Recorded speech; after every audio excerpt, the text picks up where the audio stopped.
자, 어디 할 차례죠? 그렇죠. 4페이지 3편 할 차례죠?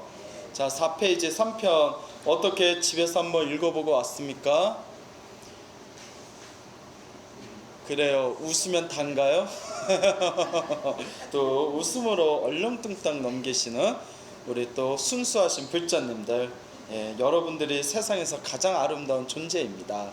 예, 그냥 짜증나서 그냥 입에 나오는 대로. 예, 그래요.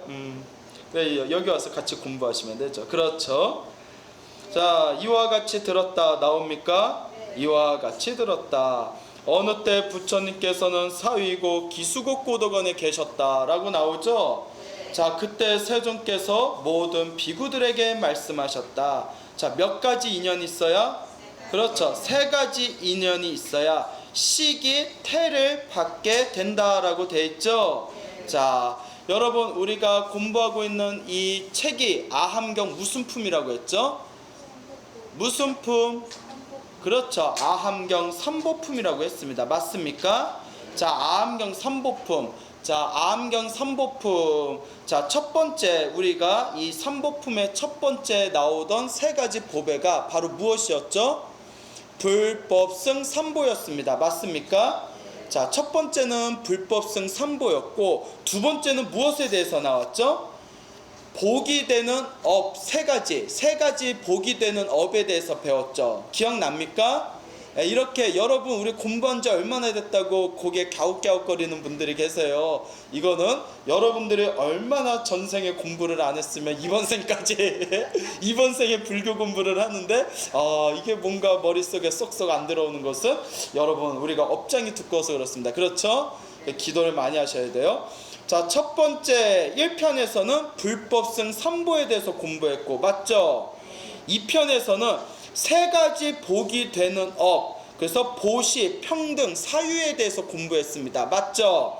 그러면 3편에서는 자, 시기 태를 받는 세 가지 인연에 대해서 공부할 차례입니다. 세 가지 인연. 알겠습니까? 그 세 가지 삼보품 세 가지씩 우리가 배워야 할 불교 공부의 기본적인 개념들이 이 아함경 삼보품에 찬찬하게 이렇게 깔려 있는 것입니다. 맞습니까?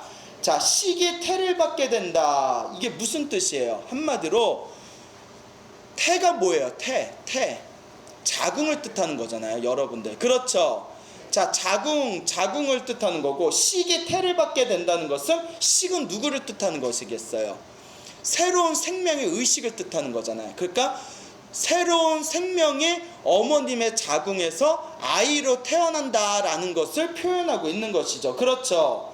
그래서 이번 3편에서 이야기하고 있는 주된 내용이 인간이 어떻게 부모님과의 인연을 통해서 이 세상에 출현하게 되었는가, 이 세상에 태어나게 되었는가에 대해서 간단하게 살펴보는 그런 시간이, 그런 주제가 되겠습니다. 알겠습니까?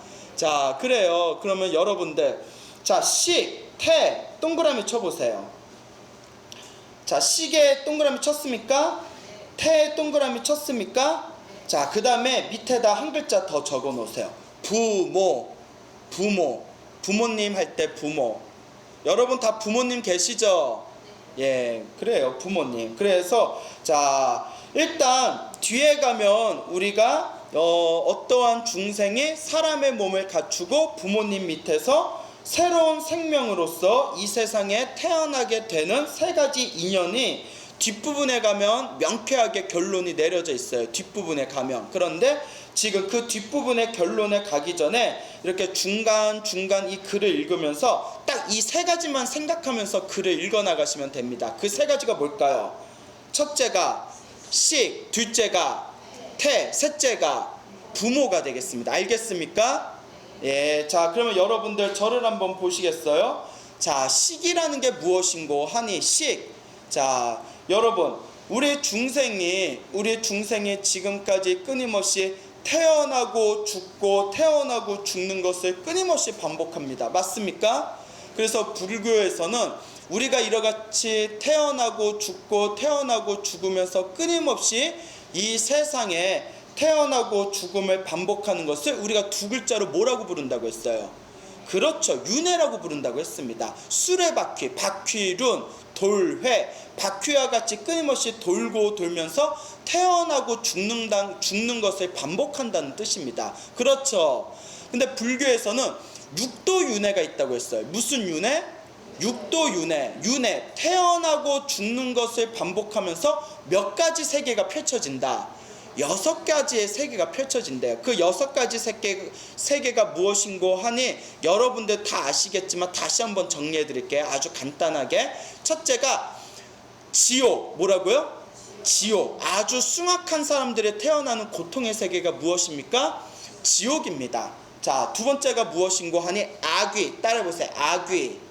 배고픔에 굶주린 귀신들의 세계입니다. 그래서 항상 욕심 많고 탐욕스러운 사람들이 태어나는 배고픔에 굶주린 귀신들의 세계를 무엇이라고 부른다? 악귀라고 부른다. 자, 그 세 번째는 뭘까요? 축생으로 합시다. 알겠죠? 축생. 아슈라도 맞는데 순서대로 가야 되니까. 자, 뭐라고요? 축생. 축생은 무엇의 세계일까요? 그렇죠. 짐승들의 세계, 곤충들의 세계. 그래서 축생은 어떤 중생들이 축생에 태어나게 된다? 그렇죠. 어리석음이 가득한 중생들이 태어나는 세계를 무엇이라고 부른다? 축생이라고 불러요. 어리석음이 가득한 중생들이 태어나는 세계. 자, 그래서 평소에 화를 잘 내거나 짜증을 잘 내는 사람들은 죽은 뒤에 만약에 축생으로 태어난다면 무엇으로 태어날 확률이 크다? 독사로 태어날 확률이 크다. 왜? 항상 가슴속에 독을 품고 있었기 때문에 죽은 뒤에 그 업보로 독사로 태어날 확률이 크다라는 말이 있습니다. 여기서 긴장하실 분들 계시죠? 네, 그래요. 자, 그리고 밥만 먹고 자는 거 좋아하고 그냥 항상 늘어져 있는 사람은 죽은 뒤에 무엇으로 태어날 확률이 크다?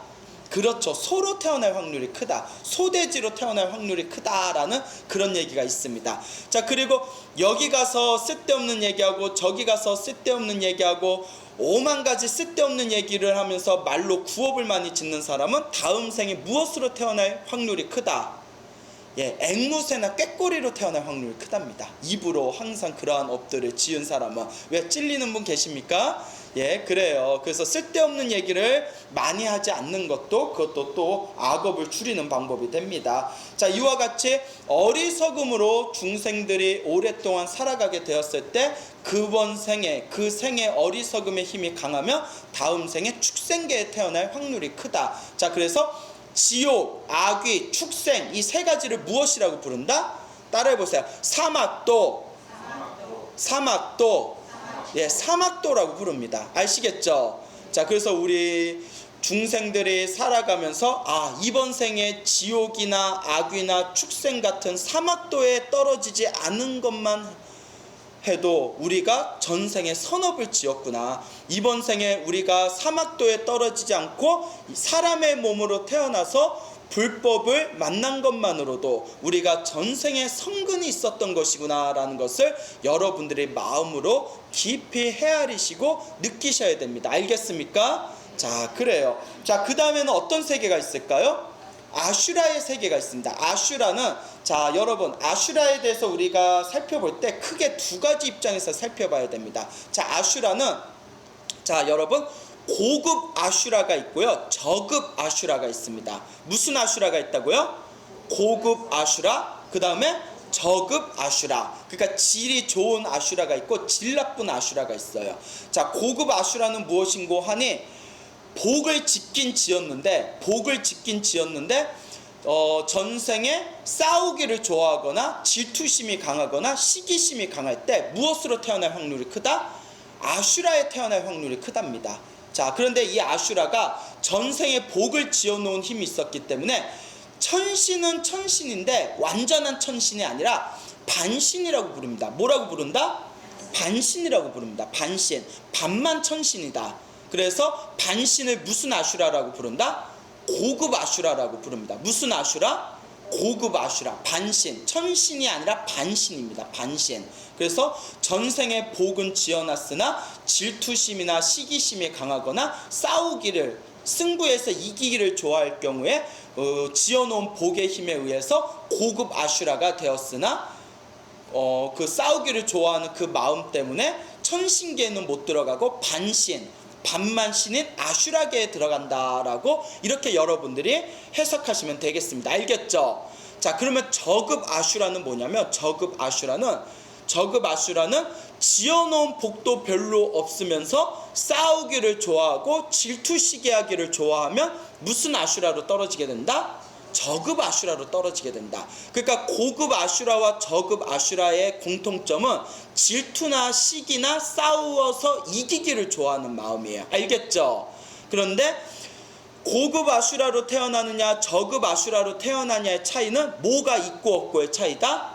복을 지었느냐 짓지 아니하느냐의 차이에 의해서 고급 아슈라로 태어날 수가 있고 저급 아슈라로 태어날 수가 있다. 아시겠죠? 자, 그래서 자, 사막도가 뭐라고 했죠? 사막도가 지옥, 악귀, 축생, 이게 사막도라고 했죠. 그렇죠? 사막도에서 저급 아슈라까지 합치면, 무슨 아슈라까지 합치면? 저급 아슈라까지 합치면 따라해보세요. 사악처. 네, 사악처라고 부릅니다. 네 가지 악한 곳, 사악처. 지옥, 악귀, 축생, 저급 아슈라. 사악처. 자, 다 아시는 거죠? 다 아시는 거지만 여러분들 계속 기본이 중요하기 때문에 계속 거듭해서 설명을 드리는 것이겠습니다. 자, 그 다음에 아슈라 다음엔 무슨 세계일까요? 그렇죠. 여러분들 인간이에요? 아니에요? 인간이잖아요. 여러분들 사람이시잖아요. 정생에 적당하게 선업을 지은 사람들이 이번 생에 어떤 몸을 받게 된다? 그렇죠. 인간의 몸을 받게 된다. 그러니까 인간이 굉장히 애매한 존재다라고 우리가 생각해 볼 수가 있습니다. 왜냐? 여러분들이 전생에 조금만 더 선업을 지었으면 어디에 태어났을까요? 천상계에 태어났을 거고, 여러분들이 조금만 더 악업을 지었더라면 어디에 태어났을까요? 사악처에 태어났을 텐데, 전생에 어중간하게 선업을 짓고 어중간하게 이제 악업을 피했기 때문에 이번 생에 어중간한 무엇으로 태어났다? 인간으로 태어났다라고 우리가 어정쩡하게 한번 고민해 볼 수가 있겠습니다. 알겠죠? 그러니까 전생에 복 좀 많이 짓지. 예? 그렇죠? 예, 뭐 속으로 뭐 스님이나 잘하셔 뭐 이런 건 아니죠. 예, 자, 그렇기 때문에 우리가 이번 생에 사람 몸을 받았다는 것을 소중하게 여기고, 여러분들이 이번 생에도 열심히 기도하셔서 선업을 좀 지으셔서 다음 생에는 더 훌륭한 몸을 받아야 되겠습니다. 맞습니까? 자, 그 다음에 가장 이제 마지막 하나 남은 가장 위에 있는 세계가 무슨 세계라고 하죠? 천상세계입니다. 천상세계. 불교에서는 이 천상세계가 몇 개가 있다고 얘기하죠?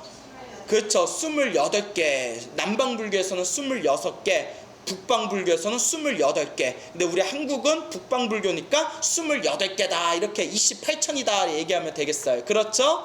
자, 28개의 천상세계가 있는데 전생에 지어놓은 복에 의해서 태어나는 천상세계가 다 같다 다르다, 다 다릅니다. 그리고 아무리 천국에 태어났다 하더라도, 천상계에 태어났다 하더라도 그것이 끝이 아니라 복이다 하면 다시 어떻게 할 수밖에 없다? 지상으로 또 밑으로, 지하로, 지상으로 지하로 똑 하고 떨어질 수밖에 없는 불완전한 존재, 그것이 바로 우리 육도윤회의 세계가 되겠습니다. 맞습니까? 예, 우리 육도윤회, 이 6가지 윤회의 세계가 우리가 끊임없이 돌고 돌면서 태어나고 죽음을 반복하는 세계가 되겠습니다. 자, 이와 같은 입장에서 살펴봤을 때, 자, 여러분, 우리가 윤회가 어디서부터 윤회가 시작되었는지 궁금합니까? 궁금하지 않습니까? 궁금하시죠? 궁금하지만 아무리 설명해도 우리 중생들이 알아들을 수 있다 없다? 알아들을 수 없다. 결코 알아들을 수 없다. 윤회가 언제부터 시작되었는지를 알 수 있는 분은 오직 누구밖에 안 계시다? 부처님밖에 안 계시다. 그래서 부처님께서도 중생들한테 그대들이 윤회의 첫 시작, 시발점이라고 하죠. 시발점. 발음을 잘해야 돼요. 첫 시작이 되는, 출발하는, 출발이 되는 그 점, 그 시발점에 대해서 부처님께서 아무리 중생들에게 쉽게 설명하려고 해도 중생들은 알아들을 수 있다 없다? 왜? 중생, 인간의 인식을 벗어난 세계이기 때문에. 알겠죠?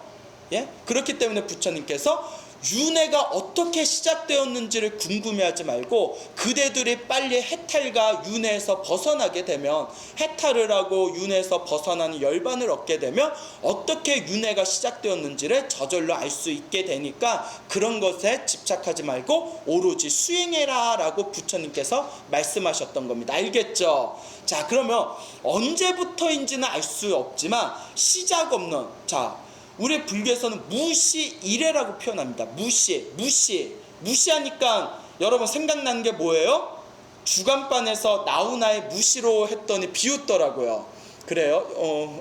비웃네. 자, 그래서 무시라는 것은 시작이 있다, 시작이 없다. 시작 없는 옛적부터 지금까지 끊임없이 내가 몇 가지로 업을 지었을까요? 3가지로 업을 지었답니다. 몇 가지로? 3가지로. 그 3가지가 무엇일까요? 몸으로 업을 짓고, 이거 중요한 거예요. 신구이 3업, 몸으로 업을 짓고, 그리고 입으로 업을 짓고, 그리고 생각으로 업을 짓고, 몸과 말과 생각으로 업을 지으면서 내가 지어놨던 모든 선업과 악업이 저장되어지는 내 무의식의 정보 창고가 있어요. 내 무의식의 정보 창고. 그 무의식의 정보 창고, 선업과 악업이 모두 다 저장되어진 그 정보 창고를 우리가 한 글자로 뭐라고 부른다? 식이라고 부릅니다. 그 식에다 동그라미 하라고 했죠. 식. 뭐라고 부른다? 식. 식이라고 부르고, 2글자는 뭐라고 부를까요? 그렇죠. 업식이라고 합니다. 선업과 악업의 모든 정보가 저장되어진 그 정보 창고를 한 글자로는 식, 2글자로는 업식. 이 업식을 우리가 다른 말로 중생들에게 쉽게 알아듣기 쉽게 뭐라고 부른다? 원래 정확한 표현은 아니지만 영가라고 부릅니다. 영가. 아시겠죠? 원래 불교에서는 영혼을 인정하지 않습니다. 엄밀히 말하면 여러분이 생각하는 그런 영혼이 없어요. 그래서 이게 우리 불교에서 말하는 무아론이거든요. 무아, 나라고 할 만한 것이 없다. 근데 영혼이 없다 하니까 이 근기 낮은, 이 지혜가 뛰어나지 못한 중생들이 막 헷갈리는 거예요. 무슨 말인지 알죠? 아니 스님, 영혼이 없으면 다음 생에 우리가 어떻게 윤회를 해요? 아 스님, 영혼이 없으면 우리가 뭐하러 제사를 지내요? 아 스님, 영혼이 없으면 우리 이대로 그냥 다 사라지는 거예요?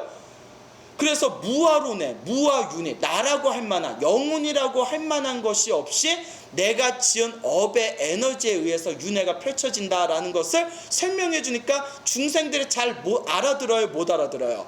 그래도 잘 못 알아들어서 큰 스님들의 귀찮으니까, 귀찮다고 하면 안 되나? 에라이 모르겠다. 그래, 영가다, 영가라는 것이 있다. 이렇게 이제 큰 스님들께서 중생들의 알아듣기 쉽게 방편법으로 설한 게 영가론입니다. 알겠죠? 영가. 그런데 엄밀히 말하면 영가라는 말도 원래는 원칙적으로 안 맞습니다. 왜냐하면 영가라는 단어를 쓰면 사람들이 자꾸 영혼하고 똑같이 생각을 해버리는 거예요.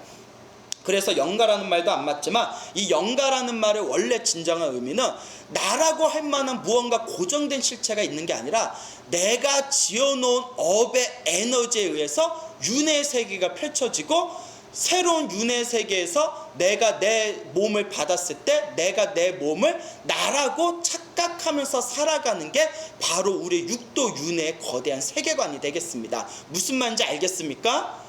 모르겠죠? 자, 열심히 공부합시다. 알겠죠? 열심히 공부해서 우리가 빨리 지혜를 얻읍시다. 자, 어쨌거나 내가 이 어려운 말은 몰라도 돼요. 이것만 알면 돼요. 내가 지어놓은 선업과 악업은 결국 누가 받는다? 내가 받는다. 그러니까 악업은 어떻게 해야 되고 소멸해야 되고, 무엇을 증장시켜야 된다? 선업을 증장시켜야 된다. 딱 요것만 기억해 두세요. 알겠죠?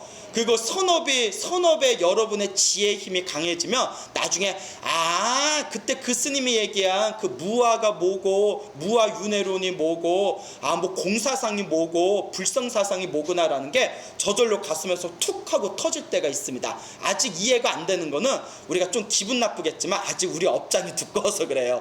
기도 열심히 하고 선업을 지어서 그 업장이 무너지면 저절로 지혜가 생하게 될 것입니다. 여러분 믿습니까? 예, 그렇게 우리가 믿음을 가지고 열심히 선업을 지어나가도록 합시다. 자, 이와 같이 내가 지어놓은 선업과 악업의 에너지가 저장되어진 저장 창고를 2글자로 뭐라고 한다고 했죠? 업식이라고 부르는데, 자, 사람이 죽으면 몸뚱아리가 흩어져요, 안 흩어져요? 흩어집니다. 몸뚱아리 흩어지잖아요. 그렇죠? 여러분 죽으면 여러분들 몸뚱아리 남아있는 거 아니에요. 그러니까 이 좁은 땅덩어리에다가 억지로 무덤 쓰지 말고 깔끔하게 뭐 하자? 그냥 화장하자. 사실 이렇게 얘기하면 납골당하는 사찰에 죄송하긴 한데 납골당도 사실 필요해요, 안 필요해요? 그 뼈 같은 거 그 뼈 같은 거 그거 다 중생들 욕심이에요. 이렇게 요새 납골당 잘 안 된다고 난린데 이런 얘기해도 될지 모르겠다. 물론 자손의 마음에서는 또 우리 부모님 뼈 조각이라도 이렇게 남겨두고 싶은 마음에 이해가 가지만 그것도 다 욕심이라는 겁니다. 알겠죠? 죽은 뒤에는 내 4대 육신 뿔뿔이 흩어집니다. 자, 4대 육신 뿔뿔이 흩어지고 나면 여러분들이 보고 듣고 생각하는 현재 의식, 그 현재 의식도 남아나 있다, 사라진다. 사라집니다. 죽은 뒤에는 여러분 하다못해 여러분 꿈만 꿔도 여러분의 현재 의식이 사라지잖아요. 여러분의 잠재 의식이 펼쳐지잖아요. 자, 그러면 그 잠재 의식을 뭐라고 하냐? 나라는 생각이야. 나는 어떻다, 나는 이렇다, 나는 누구다 라는 나. 사람이 죽은 뒤에는 나라고 생각하는 그 잠재의식도 사라진다, 안 사라진다? 사라집니다. 그것도 뿔뿔이 흩어져요. 그러면 사람이 죽어서 현재의식, 잠재의식 다 사라지면 오직 뭐만 남는다? 그렇죠. 오직 알래야 알 수 없는 선업과 악업의 정보의 에너지만 담겨져 있는 오로지 업식만 남아있습니다. 뭐만 남아있다? 그 업식에 자기가 지어놓은 업 따라 흘러가게 됩니다. 자기가 지어놓은 못 따라 흘러가게 된다? 업 따라 흘러가게 돼요. 아무리 내가 다음 생에 내가 천국에 태어날래 해도 내 업식, 내 정보 저장 창고에 악업의 에너지가 가득하면 결국 죽어서 어디에 떨어질 수밖에 없어요? 지옥에 떨어질 수밖에 없습니다. 맞습니까? 아무리 내가 죽은 뒤에 나는 고양이가 좋아, 나는 다음 생에 고양이로 태어날래 해도 내 업의 저장 창고인 업식에 뛰어난 선업의 에너지가 가득하면 그 중생은 죽은 뒤에 어디에 태어나게 된다? 청산계에 태어나게 됩니다. 알겠죠? 이와 같이 내가 지어놓은 업의 에너지에 의해서 흘려가게 되는 그 6가지의 세계를 무엇이라고 부른다? 육도 윤회라고 부릅니다. 맞죠? 자, 이것이 업식이 되겠습니다. 업식이 되는데, 자, 여러분, 우리 불교에서는 이런 얘기를 합니다. 한번 잘 들어보세요. 자, 리슨. 여러분들 죽으면 여러분들 죽고 나서 새로운 몸을 받게 되었을 때 다음과 같이 생각하셔야 됩니다. 여러분, 우리 49제라고 지내죠. 49제가 정말 49일 동안 심판받는다는 게 정말 있을까요, 없을까요? 있을까, 없을까? 있어? 없어? 봤어? 자, 이렇게 따지셔야 됩니다. 사람이 죽으면, 어떤 존재가 죽었을 때 선업의 힘이 강력하면, 무엇의 힘이 강력하면? 선업의 힘이 강력하면 중간에 우리가 흔히 말하는 염라대왕의 심판 과정이 없이 49일의 과정이 없이 바로 좋은 몸을 받습니다. 알겠죠? 그냥 바로 좋은 몸 받아요. 선업의 힘이 강하면. 악업의 힘이 강하면 아무런 중간의 과정 없이 죽은 뒤에 바로 어디에 떨어진다? 악도에 떨어지게 됩니다. 악업의 힘이 강하면. 그러니까 선업의 힘이 무겁거나 악업의 힘이 무거우면, 유독 한쪽이 무거우면 그냥 중간 과정 없이 바로 새 몸을 받습니다. 알겠죠? 자, 그런데 어정쩡했을 때, 뭐 했을 때? 어정쩡했을 때 항상 그게 문제야. 항상 어중간한 게 문제야. 업이 어정쩡했을 때는 이제 또 새로운 몸을 받게 되는데, 그 새로운 몸을 받을 때 7일이 걸릴 때도 있고, 며칠? 21일이 걸릴 때도 있고, 며칠? 마지막 49일이 걸릴 때도 있답니다. 며칠? 그런데 웬만한 중생은 49일 안에 새 몸을 받는답니다. 알겠죠? 맥시멈 며칠? 49일. 그래서 쟤도 몇째로 잡았다? 49제. 알겠죠? 그래서 49제라는 게 생기게 됐는데, 그러면 스님, 새 몸을 받기 전까지 그 중간 형태의 몸을 뭐라고 합니까? 했을 때 우리는 그걸 중음이라고 부릅니다. 중음. 뭐라고 부른다? 중음. 중간 몸이라는 거예요. 중간 몸. 중음. 아시겠죠? 자, 중음의 상태로 우리가 존재하게 되어집니다. 자, 근데 이런 입장에서 살펴봤을 때 인간이 죽을 때 몸에서 온기가 빠져나가잖아요. 그렇죠? 밑에서부터 온기가 빠져나가면 악도에 떨어진답니다. 위에서부터 온기가 빠져나가면 어떻게 될까요? 선처에 태어난답니다. 좋은 곳, 선처에 태어난대요. 자, 그래서 발바닥, 사람이 죽어서 발바닥의 끝까지 온기가 있으면 지옥에 떨어지는 거랍니다. 지옥. 알겠죠? 그 다음에 무릎이나 다리 있는 쪽에 온기가 남아있으면 어디에 떨어진 걸까요? 아귀계에 떨어진 거랍니다. 자, 배 쪽에 온기가 있으면 어디에 떨어진 걸까요? 아귀계 쪽에 떨어진 거랍니다. 알겠죠? 자, 심장 쪽에 온기가 남아있으면, 마지막 죽은 뒤에 심장 쪽에만 온기가 남아있으면 어디에 태어난 걸까요? 인간계라고 합니다. 이게 논서에 나오는 거예요. 광우스님이 이거 하나하나 다 만들 만큼 머리가 좋은 사람은 아닙니다. 논서에 다 나와요. 마지막으로 정수리나 머리가 따뜻해져서 돌아가시면 어디에 태어난 걸까요? 천상계라고 합니다. 아시겠죠? 자, 그래서 여러분들 아시는 어르신들 돌아가시면 어디가 먼저 식었나? 어디가 따뜻한 거니까 또 만지면 또 돼야 안 돼요. 또 그것도 실례죠. 자, 그런데 우리가 또 죽은 뒤에 갑자기 급작스럽게 급사를 하는 경우가 아니면, 갑자기 꽥 하고 급사하는 경우가 아니면 죽을 때 보통 눈앞에서 환상을 본답니다. 환상을 보는데 눈앞에 막 활활 타오르는 불바다가 막 무서운 환경이 보이면 당연히 죽어서 어디에 떨어진다는 신호일까요? 지옥에 떨어진다는 신호입니다. 그러니까 평소에 사냥이나 낚시를 많이 하신 분들이, 특히 사냥 같은 거를 많이 하신 분들이 돌아가면서 눈앞에서 자기가 죽였던 짐승들이 우르르 나와서 막 괴롭히는 환상을 보면서 허공에서 막 손과 발을 허우적거리면서 이렇게 소리를 지르면서 돌아가신 분들이 있어요. 뭐 그런 얘기 들어보셨죠? 그런 분들은 10중 8구가 아니라 10이면 10 다 악도에 떨어지신 거라고 보면 됩니다. 경과 논에 의거 있을 때 그 집안은 정말 천도제 좀 해줘야 되고, 그 자손들이 기도를 좀 많이 올려야 됩니다. 알겠죠? 그거 굉장히 중요한 겁니다. 돌아가실 때 그냥 산이나 들이나 논 같은 거 보이죠? 그냥 산, 들, 논 막 이렇게 광야 같은 게 보이면 무엇으로 태어날 확률이 클까요? 그렇죠. 야생의 에너지가 느껴지죠. 예? 야생의 에너지 느껴져야 안 느껴져요. 예? 동물의 왕국이 느껴지잖아요. 막 부와 우와 하면서 막 동물의 왕국. 예? 자, 그러면 뭘로 태어나는 것 같아요? 그렇죠. 축생계죠. 조상님이 보일 경우, 그냥 뭐 조상님이나 뭐 옛날에 뭐 돌아가셨던 뭐 엄마 아빠가 보인다거나 할아버지 할머니 뭐 그런 거 있잖아요. 뭐 할아버지 할머니가 보여서 어서 와 뭐 이런 거 있잖아요. 예. 그럴 때 조상님이나 그런 분들을 보이면 당연히 무엇으로 태어날 확률이 크다? 예, 인간으로 태어날 확률이 큽니다. 자, 천상계에 태어날 때는 뭐 환한 천상의 음악 소리가 들린다거나, 눈앞에서 환한 빛 같은 게 뿜어져 나온다거나, 그렇죠. 하늘에서 천상계의 그 신들이 마차를 보낸답니다. 모셔가려고. 뭐 마차, 뭐 리무진, 콜택시 뭐 그런 겁니까? 뭐 하여튼 마차가 온다거나 그런 환상을 보게 된다고 합니다. 알겠죠?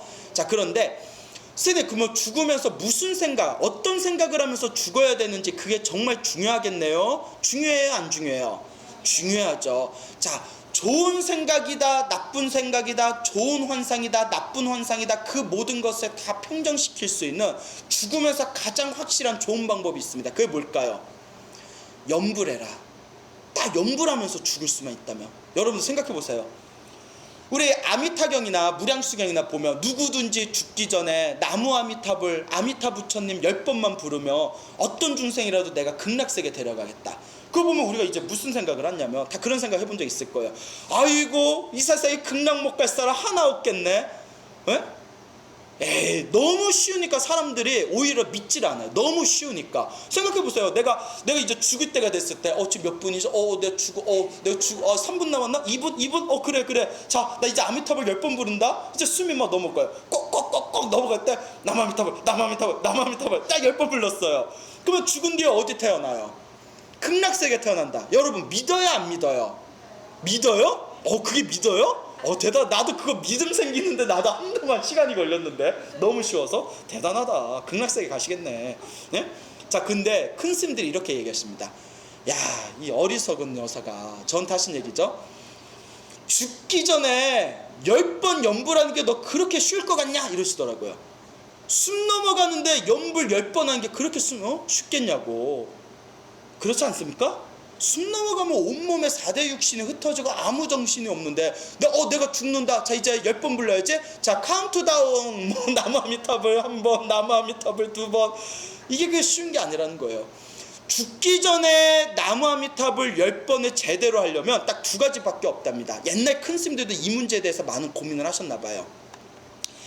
전생에 선업이 많아서 그냥 큰 스님이 죽기 전에 아미타불 10번 하세요 라는 딱 가르침을 받고 그냥 그 자리에서 딱 죽기 전에 10번 하는 사람들, 이런 사람들은 전생에 무엇을 많이 지었기 때문에?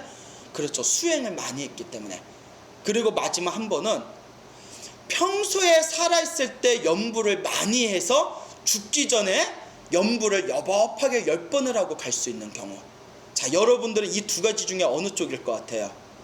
예? 자, 전자는 아닐 것 같죠? 느낌이. 예?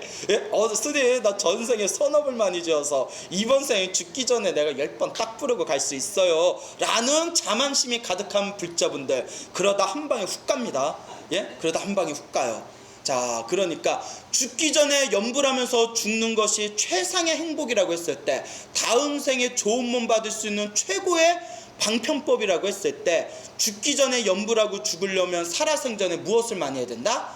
그렇죠, 기도를 미리 많이 해둬야 된다. 알겠죠? 미리미리 준비하는 삶을 가져야 됩니다. 알겠습니까? 자, 그렇기 때문에 여러분들이 딱 돌아가실 때, 그러니까 말년에 제일 좋은 수행법이 연불수행법이에요. 예? 여러분들 평소에 금강경 읽으시고 신묘장구다란 읽으시고 부처님한테 불공 올린 모든 게 다 선업의 에너지가 되지만, 그 선업의 에너지를, 그 모든 선업의 에너지를 가슴에 탁 품으시면서 마지막 말년에는 열심히 이렇게 연불을 하셔라. 나무아미타불도 좋고 관세음보살도 좋고 지장보살도 좋고 뭐 광명진원도 좋아요. 옴마니반면도 좋고, 자기한테 맞는 거 딱 하나 이렇게 정한 뒤에 내가 죽을 때 내가 이거 하나만큼은 내가 가지고 가리라 라는 마음으로 여러분들이 연불하고 정진하신다면 다음 생에 정말 고귀한 존재로 태어나시게 될 겁니다. 그렇죠? 그래요. 열심히 수행합시다. 맞습니까? 자, 이와 같이 우리 중생이 내가 지었던 선업과 악업의 에너지에 의해서 사람이 이제 죽은 뒤에 그 업식이 새로운 몸을 받아가게 되는데, 그래서 새로운 몸을 받을 때 그 중간에 일어나는 모든 악업의 장애물들을 뛰어넘어서 죽은 뒤에 해탈할 수 있다는 가르침을 펼치는 티베트 사상이 뭐예요? 그 유명한 티베트 사자의 서잖아요. 들어보셨죠? 티베트 사자의 서. 자, 근데 그동안 우리나라가 몇 년 전까지 번역되어진 티베트 사자에서, 특히 영역본을 한글로 번역했던 티베트 사자에서는 거의 대부분 오역이 많답니다. 오역이 많다가, 그러니까 여러분들 옛날에 무슨 출판사, 무슨 저기 명상서적 많이 이렇게 번역하는 그런 출판사에서 봤던 티베트 사자에서는 오역이 많아요. 그런데 요 근래 불교 서점에 가면 그 티베트 불교를 연구하신 그 스님이나 그 학자들이 많아져서 제대로 된 티베트 사자에서 완역본들이 많이 나왔습니다. 그래서 그 완역본들을 통해서 진정한 티베트 사자의 서에 대한 죽은 뒤에 깨달음을 얻을 수 있다는 거예요. 죽은 뒤에 해탈할 수 있는 방법에 대해서 굉장히 많은 그 발전, 사상적인 발전이 이루어졌는데, 여기서 이제 한 가지 중요한 것이, 이 티베트 사자의 서, 사자의 서라는 말이 원래 명칭이 바른 건 아니고요. 원래는 마르도 퇴돌이라고 불러야 된답니다. 뭐라고 불러야 된다? 바르도 퇴돌, 마르도. 요 바르도가 우리로 치면 업식이에요. 중음이에요, 중음. 그 퇴돌, 마르도 퇴돌이라고 하는데, 이게 달라이라마가 이 마르도 퇴돌, 달라이라마 아시죠? 달라이라마가 서양에 가서 이제 불교 법문을 하시는데, 서양인들 사이에서 티베트 불교 하면 티베트 사자의 서가 많이 알려져 있었거든요. 그래서 누가 질문을 던지니까 달라이라마가 바르도 퇴돌은 굉장히 고차원적인 최고 수준의 가르침입니다. 이 바르도 태도를 제대로 소화하려면 살아생전에 엄청난 수행을 해야 됩니다. 뭐 요새 서구에서 뭐 영역본으로 된 요 바르도 태돌, 티베트 사자의 서를 읽어보신 많은 분들이 너무 티베트 사자의 서를 쉽게 생각하는데, 가볍게 생각하는데, 이거는 아주 고차원적인 수행법입니다 라는 그런 법문을 제가 책 어디서 본 기억이 어렴풋하게 납니다. 그걸 보고 느낀 게, 우리나라에서도 이런 얘기가 제가 직접 들었어요. 어느 스님이 계셨는데, 그 제가 나이 20대였죠. 20대 초반이었는데, 그때 그 씀이 한 30대였어요. 30대 중후반 정도 됐었는데 좀 멋트러웠어요. 멋트럽다는 표현 아시죠? 좀 멋트러웠는데 그 멋트럽다가 어디 사투리지? 그런데 내가 해인사에서 배운 사투리인데 경상도 사투리인가요? 경상도 사투리인가? 멋트럽다? 못 들어봤어요? 멋트럽다? 아니에요? 모른다는 뜻이에요? 아니라는 뜻이에요? 모르겠어요? 그 인터넷 한번 찾아봐요. 예? 자, 그래서 그 스님이 약간 좀 괴팍하고 멋트러워서 내가 그랬어요. 스님, 그 어린 마음에 그랬죠. 스님 이렇게 중노를 이렇게 하시다가 스님 다음 생에 어쩔로 그러세요? 내가 이랬더니 그 스님이 나를 딱 쳐다보면서 뭐라는지 아세요? 그래서 내가 티베트 사자에서를 열심히 읽고 있지 이러더라고요. 죽은 뒤에 해탈하는 수행법이니까. 그걸 듣고 내 순간 할 말이 없더라고. 내가 티베트 사자에서를 그때 잘 몰랐거든요. 근데 지금 와서 이제 그 티베트 사자에서에 대한 수행 방법에 대한 책들을 읽어보니까 이 티베트 사자에서가 우리는 흔히 티베트 사자에서 광고 문구에 보면 누구든지 한번 읽기만 해도 죽은 뒤에 해탈을 얻는다 이렇게 광고가 나오거든요. 자, 이런 걸 우리가 네 글자로 뭐라고 하죠? 택도 없다라고 하죠. 택도 없다. 야 한 번 읽고 무슨 해탈을 해? 뭐 세상에 그렇게 쉬운 게 어딨어? 택도 없고 달라이라마 말씀처럼 티베트 사자에서 마르도 테돌이 서구에서 잘못 전해진 거와 상관없이 그것 자체가 굉장히 깊고 오묘한 고차원의 수행법이다라는 것을 여러분이 잘 이해하시기 바랍니다. 알겠죠? 근데 제가 그 바르도 테돌 수행 방법을 이렇게 한번 이렇게 연구하신 분이 바르도 테돌의 의식 전이에요. 죽은 뒤에 내 업식을 다른 곳에 이렇게 더 고차원적인 불국토나 천상세계로 이렇게 전이시키는 방법이거든요. 아주 놀라워요. 와, 과학으로서는 감히 따라갈 수 없는 인간 무의식의 결정체를 보여준다라는 느낌이 들 정도예요. 오죽하면 티베트 사자에서 최초 영역판에 서문을 누가 썼어요? 서문을. 그 유명한 칼룡이 썼잖아요. 칼룡. 들어보셨죠? 칼룡. 칼룡이 극찬을 했잖아요. 칼룡 몰라요? 그러니까 여기서 대충 안다고 고개 끄덕이세요. 예. 그냥 대충 칼룡. 예. 그렇죠. 칼룡. 예. 자, 근데 이 칼룡이 티베트 사자에서 서문을 쓰고 말년에 티베트 불교, 특히 만다라 아시죠? 그림. 만다라 같은 것에 깊이 심취했다라는 그런 내용이 우리가 또 뭐 칼륨 자서전 같은 거, 뭐 평전 같은 걸 보면 아주 자세히 나와 있습니다. 자, 그래서 이런 입장에서 봤을 때 제가 티베트 사자에서 마르도 테돌 수행법을 이렇게 한번 살펴봤는데 결론이 겁나 어렵다. 뒷다 어렵다. 야, 엄청나게 어렵다. 차라리 죽기 전에 뭐 외우는 게 쉽다. 아미타불 10번 외우는 게 쉽다. 바르도 테돌 엄청 어려워요. 네? 아주 깊은 명상세계에서 펼쳐지는 세계이기 때문에 아주 어렵습니다. 차라리 뭐가 더 쉽다? 죽기 전에 연불 10번 하는 게 더 쉽겠구나라는 그런 생각이 든 적이 있었습니다. 알겠습니까? 자, 이와 같이 입장에서 이제 우리가 봤을 때, 자, 이 시기, 자, 태에다 동그라미 치라고 했죠. 태. 자, 사생 따라해보세요. 사생. 자, 우리가 예불문을 공부할 때 보면 삼계도사 사생자부라고 나오죠.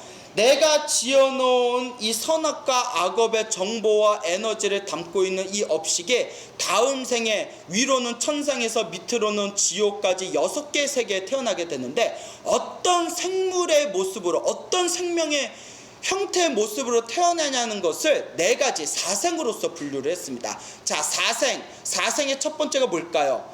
난생, 알로 태어나는 거, 알로 태어난다. 난생, 조류를 뜻하는 거죠. 조류라든가 무슨 알로 태어나는 모든 생명체들을 난생이라고 부릅니다. 난생, 금강경에 다 나오죠. 사생, 난생. 그 다음에 뭘까요?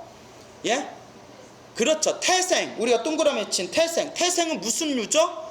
포유류죠. 그래서 태생, 포유류, 내 어미의 자궁에 의해서 잉태되어진 생명들, 그래서 포유류, 태생이 되겠습니다. 그 다음에 뭘까요? 습생은 말 그대로 습한, 축축한 물기가 있는 곳에서만 반드시 태어날 수 있는 생명체. 그래서 대표적인 게 뭐 어류라든가, 그리고 습한 곳에 태어나는 곤충들을 통틀어서 말한다고 합니다. 어때요? 이해되시죠? 자, 마지막에 뭘까요? 화생, 변화하다. 화생은 부모의 도움 없이, 그러니까 부모의 도움 없이 내 업의 힘에 의해서 뿅 하고 변화되어져서 뿅 하고 태어나는 거, 그게 화생입니다. 화생. 그래서 청산계에 태어날 때 화생으로 태어나는 경우가 있고요. 뿅 하고 그냥 화생으로. 극락세계에 태어날 때 우리가 연화생이라고 부릅니다. 따라해보세요. 연화생. 부모의 도움을 받지 않고 연꽃 위에서 태어나는 거예요. 연꽃 위에서. 연화생. 연꽃 위에서 태어났다. 연꽃에서 화생했다. 그래서 연화생. 알겠죠? 연화생. 자, 그 다음에 마지막에 지옥에서 태어나는 거. 지옥은 내 전생의 강력한 악업에 의해서 지옥에는 부모가 없죠. 그냥 내 전생의 강력한 악업의 에너지에 의해서 지옥에 뿅 하고 태어나는 게 바로 화생이 되겠습니다. 알겠습니까? 그 화생은 부모가 있어요, 없어요? 부모가 없네. 아, 이 부모 없는 자식 참 가슴 아프다. 뭔 얘기하는 건지 나도 여튼 화생. 그래서 난생, 그 다음에 태생, 습생, 화생, 이제 사생이라는 것이 있다. 자, 그러면 지금 아함경 삼보품은 무슨 생에 대해서 얘기하고 있다?